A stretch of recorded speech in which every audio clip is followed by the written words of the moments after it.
So I wrote remarks for tonight's inspirational message shortly after our last meeting. So I'd be sure to touch on all of the impressive work of county staff in light of the pandemic.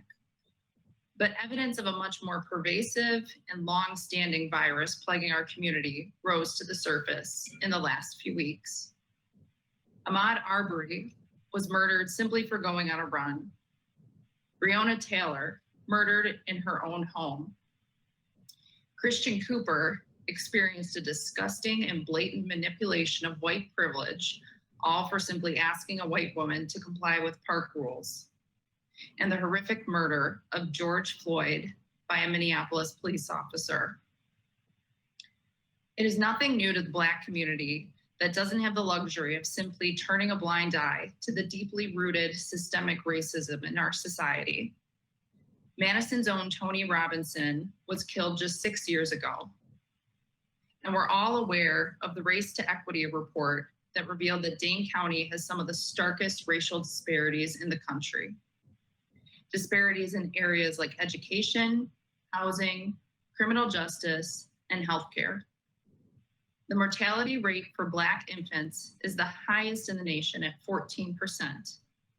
This means Black babies in Wisconsin are almost 3 times as likely to die before their first birthday than their white counterparts. Wisconsin Department of Health Services data showed that 27% of people who have tested positive for COVID-19 and 44% of people who have died from it are Black. In Wisconsin, Black people account for less than 7% of the population.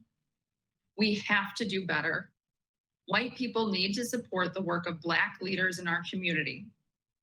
I struggled with whether it was my place to give this inspirational message tonight, and if this was an appropriate time for my voice to be heard. I was relieved to find out our colleague, Representative Sheila Stubbs, would be giving the Juneteenth proclamation and will be able to share her thoughts with us then tonight. In light of that, I am merely offering up my support and want to learn and listen from leaders in the Black community.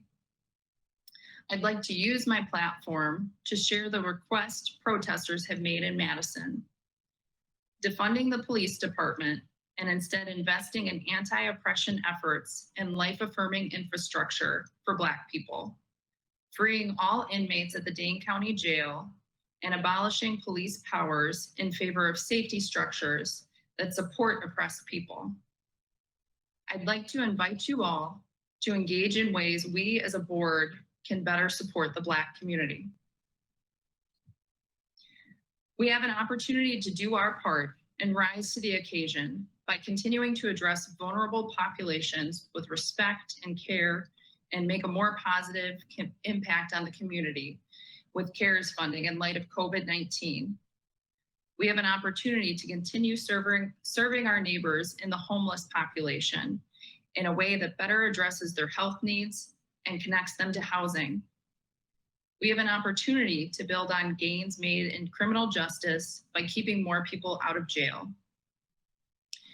It's also even more important than ever to help keep people in housing and support the creation of affordable housing.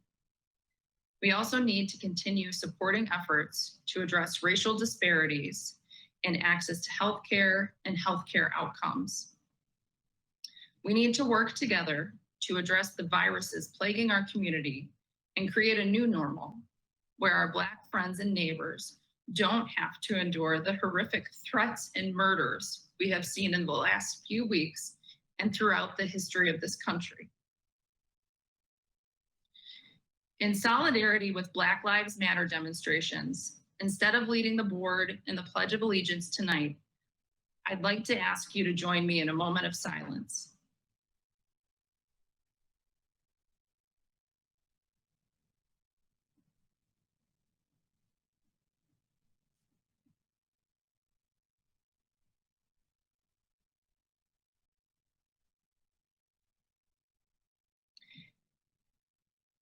Thank you for taking the time to remember the lives that have been lost, and I hope you will join me in working to a brighter future for all of us.